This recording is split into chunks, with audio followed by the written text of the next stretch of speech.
नमस्ते बच्चों। अभी तक हमने किराता अर्जुनीयम के 34 श्लोकों का अध्ययन कर लिया है। अभी तक जो द्रौपदी है वो युधिष्ठिर को यही कह रही है कि आप युद्ध के लिए तैयार हो जाइए, और उसके लिए वो उसके युद्ध करने की तैयारी जो नहीं कर पा रहे हैं, युधिष्ठिर अपने मन को दृढ़ नहीं कर पा रहे हैं, उसके लिए उसने कई उनको उपाय बताए हैं, प्रयास किया है कि देखिए अर्जुन इस तरह से जीवन जी रहा है, भीम किस तरह से जीवन जी रहा है, और ये सब आपके भाई जो पहले कैसे रहते थे और आज वन में किस प्रकार से निवास कर रहे हैं। तब भी आपका जो क्रोध है वो युद्ध करने के लिए आपको उद्यत क्यों नहीं कर रहा है। क्यों? क्योंकि ये तो क्षत्रिय का धर्म ही होता है। क्षत्रिय धर्म क्या होता है बच्चों? कि क्षत्रिय को युद्ध करना चाहिए। इस कारण से द्रौपदी जो युधिष्ठिर है उसको अपने, हालांकि महिला को इस तरह से नहीं कहना चाहिए, लेकिन फिर भी जो उसका अपमान हुआ है उस कारण से वह कहने के लिए उद्यत हो रही है कि हे युधिष्ठिर आप युद्ध करिए। तो देखिए इस श्लोक को, विजित्य य प्राज्यम अयच्छदुत्तरान् कुरून् कुप्यं वसु वासवोपमः स वल्कलवसांसि तवाधुना अहरन् करोति मन्युं न कथम धनंजय। तो इसका अन्वय देखो बच्चों कि वासवोपमा य धनंजय उत्तरान् कुरून् विजित्य प्राज्यम अकुप्यं वसु अयच्छत् सः अधुना तव वल्कलवसांसि आहरन् मन्युं कथम न करोति। तो अर्थ देखो इसका बच्चों, वासवोपमः जो किसके समान था? इंद्र के समान था। यह जो धनंजय, ऐसा धनंजय अर्जुन। धनंजय नाम क्यों पड़ा अर्जुन का? कि उत्तर कुरु देश को जीत करके उसने धन प्राप्त किया था, इसलिए अर्जुन का एक नाम धनंजय भी है।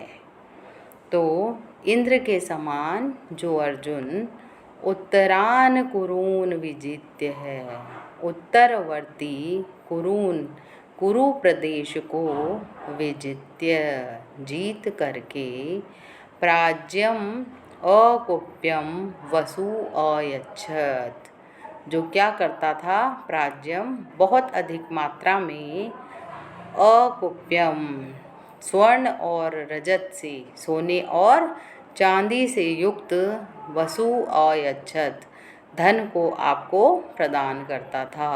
स अधुना ऐसा वह अर्जुन आज कैसा है? तव यानी तुम्हारे वल्कल वसांसी, इन वल्कल वस्त्रों को आहरण एकत्रित कर रहा है। तो ये मन्यु कथम न करोति, तो फिर मन्यु ये आपके क्रोध को कथम न करोति किस प्रकार से उद्दीप्त नहीं कर रहा है। अर्थात जो अर्जुन आपको उत्तर कुरु प्रदेश को जीत करके और सोने और चांदी को प्रभुत मात्रा में ला करके प्रदान करता था, ऐसा वह अर्जुन आज क्या कर रहा है? वह वल्कल वस्त्रों को इकट्ठा कर रहा है। तो ये चीज़ें भी क्या आपके मन को युद्ध करने के लिए उद्दीप्त नहीं करती हैं। तो उसकी स्थिति आज कैसी हो गई है कि वो वल्कल वस्त्रों को इकट्ठा कर रहा है। तो इसकी व्याख्या देख लीजिए बच्चों कि क्या कहा गया है। अर्जुन के अतीत और वर्तमान रूप की तुलना के माध्यम से द्रौपदी ये कहना चाह रही हैं कि यह परिवर्तन केवल युधिष्ठिर की आपकी लापरवाही से ही हुआ है। अर्जुन इंद्र के समान तेजस्वी है, और जिसने उत्तर कुरु प्रदेश से धन जीतकर ला करके आपको दिया था, और इसी कारण से जो अर्जुन है उसका नाम धनंजय भी पड़ा था। तो आज उसी धनंजय को वल्कल वस्त्र लाने के जो तुच्छ कार्य हैं वो आप प्रदान कर रहे हैं, या उसको आपके लिए ये काम भी करने पड़ रहे हैं। तो ऐसी दशा को देखकर भी शत्रु का विनाश करने के लिए आप उद्यत नहीं हो रहे हैं, तैयार नहीं हो रहे हैं, ये कहाँ की बुद्धिमता है। यहाँ वसु वासवोपमः आदि शब्दों में अनुप्रास अलंकार का प्रयोग किया गया है। कौन सा अलंकार है बच्चों? अनुप्रास अलंकार है। और जो हिंदी में इसका पद्य है श्लोक का, वो भी इस प्रकार है, जो मैं आपको बताती हूँ कि देवराज सम जिस अर्जुन ने उत्तर कुरु सब विजय किया, करके हे नृप तुझे अकृत्रिम अतुलित धनोपहार दिया। तेरे लिए वही अब हाहा तरु के वल्कल लाता है, इसे देखकर भी क्या तुझको कुछ भी क्रोध न आता है। तो जो हिंदी का पद्य है इसमें भी यही बात कही गई है कि जिसने तुम्हें बहुत सारे उपहार ला करके दिए, ऐसा वह अर्जुन जिसने उत्तर कुरु प्रदेश को जीता है, क्या उसकी ये स्थिति कि वो वल्कल वस्त्र आपको ला करके प्रदान कर रहा है, यह भी आपके क्रोध का कारण नहीं बन रही हैं, अर्थात आपको युद्ध के लिए तत्पर नहीं कर रही हैं क्या। तो ये इस श्लोक का अर्थ था बच्चों। अब अगले श्लोक का अर्थ आप देखिए कि वनांत शय्या कठिनी कृता आकृति कचाचितो विश्वगिवा गजौ गजौ कथम त्वम एतो धृति संयमो यमो विलोक्य यन्नुत्सहसे न बाधितुम।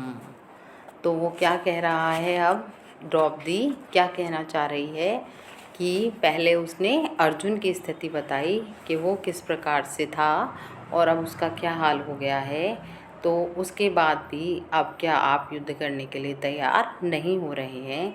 इसी क्रम में वो आगे जो कह रही है वो देखिए कि अन्वय वनांत शय्या कठिनाकृति आकृति विश्वक कचाचितौ अगजौ गजौ एतौ यमो विलोकयन् त्वं धृति संयमो बाधितुं कथम न उत्सहसे।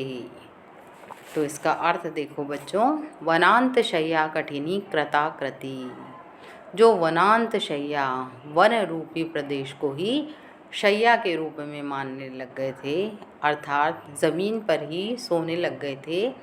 तो ज़मीन पर सोने के कारण उनकी आकृति कैसी हो गई थी? कठोर हो गई थी। तो ऐसे विश्वक सब ओर से कचाचितौ, जिनके बाल बिखर गए हैं, ऐसे अगजौ पर्वत पर उत्पन्न हुए गजौ हाथी के एव यानी समान। एतौ कौन हैं ये दोनों? यमौ जो एक साथ उत्पन्न हुए हैं, ऐसे कौन हैं वो दोनों? नकुल और सहदेव हैं। ऐसे वो दोनों को विलोकयन देखते हुए भी त्वम धृति संयमो, तुमने संयम को धारण कर रखा है।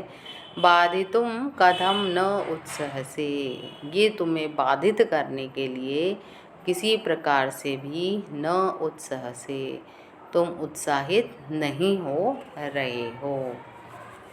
तो क्या कहना चाह रहे हैं वो, एक बार अर्थ फिर से देख लीजिए। वनांत शय्या कठिनी कृताकृति, जो वन रूपी प्रदेश में सोने के कारण कठिन आकृति वाले, कठोर आकृति वाले हो गए थे, और विश्वक सब ओर से कचाचितौ बिखरे हुए बाल वाले हो गए थे, ऐसे अगजौ गजौ पर्वतपन उत्पन्न हुए गजौ हाथी के समान। एव यानी समान। एतौ यमौ, इन जो दोनों एक साथ पैदा हुए हैं ऐसे भाइयों को भी विलोकयन देखते हुए आप, त्वम धृति संयमी, तुमने क्या कर रखा है, धैर्य को धारण कर रखा है। और ये बाधितुम कथम न उत्साह से, ये बाधित करने के लिए तुमने जो धैर्य और संयम धारण कर रखा है उसको रोकने के लिए, तोड़ने के लिए किसी प्रकार भी क्या उत्साहित नहीं करते हैं। तो वो क्या कहना चाह रही है द्रौपदी कि ये नकुल और सहदेव क्या हैं, सुकुमार हैं, कोमल हैं, क्योंकि ये हमेशा कोमल बिछौनों पर ही सोया करते थे। लेकिन आज क्या कर रहे हैं, इस जंगल की कठोर ज़मीन पर सो रहे हैं, जिससे इनका शरीर भी कठोर बन गया है। और जब बालों को ये नहीं संवार पा रहे हैं तो इनके बाल कैसे हो गए हैं, चारों तरफ बिखर से गए हैं। और इस समय वे दोनों ऐसे लग रहे हैं कि कोई पहाड़ी हाथी हो जिनका शरीर कीचड़ से लिपट गया हो और सारे शरीर में बाल ही बाल भर गए हों। इन दोनों की ऐसी दुर्दशा देखकर भी आप अपने धैर्य को नहीं छोड़ रहे हैं, ये तो बड़े ही आश्चर्य की बात है। तो ये जो दोनों की, नकुल और सहदेव की दुर्दशा का जो वर्णन द्रौपदी ने किया है, उससे क्या हो रहा है, उसके प्रतिशोध की भावना उभर रही है कि आपको प्रतिशोध लेना चाहिए। और ये दोनों, क्योंकि युधिष्ठिर के नकुल और सहदेव स्नेह पात्र थे और लालन पालन करने योग्य भी थे, तो उनकी जो दुर्दशा है उसको सहन करना किसी भी प्रकार से उचित नहीं है। इसलिए युधिष्ठिर को द्रौपदी जो है वो युद्ध करने के लिए प्रेरणा दे रही है। और यहाँ पर जो अगजौ गजौ और संयमो यमो में यमक अलंकार का प्रयोग हुआ है। क्यों? क्योंकि दोनों की पुनरावृत्ति हो रही है शब्दों की। और जो यमक है उसका लक्षण भी यही है कि सत्यर्थे पृथक अर्थाया स्वर व्यंजन संहते क्रमेण तेनावृत्ति यमकम विनिगद्यते। तो इसलिए यहाँ अनुप्रास अलंकार का प्रयोग हुआ है बच्चों। और जो हिंदी में पद्य है इसी श्लोक का, वो भी मैं आपको बता देती हूँ कि वो द्रौपदी हिंदी के पद्य में भी इसी प्रकार से कहना चाह रही है कि ये नकुल और सहदेव कोमल शैया पर सोने वाले थे, इनके बाल अब बिखर गए हैं, जो कि अच्छे से बाल संवार कर रखते थे और बहुत ही कोमल शरीर वाले हैं, वो भी क्या आपको धैर्य और संयम को होने के लिए प्रेरित नहीं कर रहे हैं।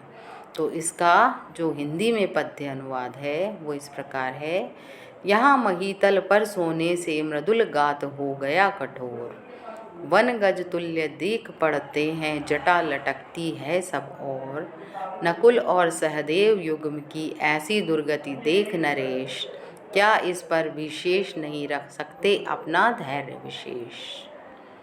तो वो कह रही है कि क्या आप इस धैर्य को अब शेष नहीं रख सकते हैं, इसको आपको युद्ध के लिए तैयार होना ही पड़ेगा और अपने क्रोध को बढ़ाना ही पड़ेगा, क्योंकि ऐसी स्थिति देखकर भी यदि आप युद्ध नहीं करते हैं तो ये आपके लिए उचित बात नहीं है। तो ये 2 श्लोक आज हमने देखे हैं। अब इसके आगे अगली कक्षा में हम प्रारंभ करेंगे